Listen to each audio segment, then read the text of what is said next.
کوم وروڼه داسې وي چې د هغوی خپل کور نشته دی او هغوی دا خواهش لري چې الله پاک دې دوی له خپل کور ورکړي او دوی دې د خپل کور مالکان شي، یا یې کور شته خو دا کور یې وړوکی دی، نو دا خواهش لري، تمنا لري چې الله پاک ورله ښکلی غټ کور ورکړي.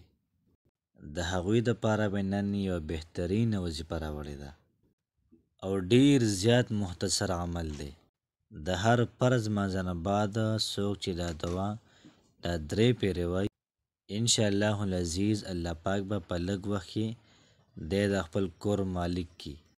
څنګه چې ته پریشانه یې، ستا کور نشته دی، کله د یو مالک نه تنګې، کله د بل مالک نه، د یو چا په کور کې نو د شپې په 12 بجې بهر ته راپاڅئ او دغه شان دغه ځای پرېږدئ، بل ځای ته لاړ شئ، دغه بل مالک دې د شپې په 2 بجې بهر ته راپاڅئ، نو پردی کور دا ډېر زیات ګران کار وي. پښتو کې یو متل دی چې پردی کټ د نیمې شپې وي.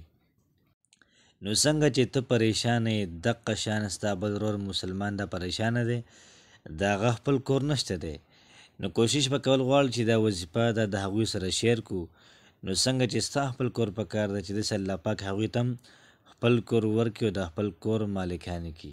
نو څنګه چې ته تنګ شوی یو ځای په ځای کډه ګرځې، دا کډه ګرځول دا ډېر ګران کار دی. یو ځای سړی سیټنګ برابر کړي، هغه بیا ختم شي، بل ځای کې سیټنګ برابر شي، هغه څیز بیا ختم شي. نو دقه شان ستا بل ورور مسلمان دا هم کډه ګرځئ، دا هم تنګ شوی دی چې څه وکړمه. نو دا وظیفه مخکې را سره شیر کړئ چې هغوی ته هم پیدا ورسېږي. نو دغه مسلمان ورور به پریشاني ختمه شي او ټول عمر به تا ته دعاګانې کوي. عمل څه داسې دی چې د هر فرض مانځه نه پس به 3 پیرې دا دعا غواړو.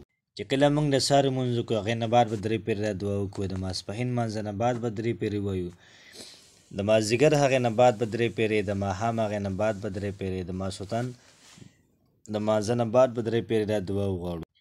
دعا داسې ده: اللهم اغفر لي ذنبي، اللهم اغفر لي ذنبي ووسع لي في داري وبارك لي في رزقي.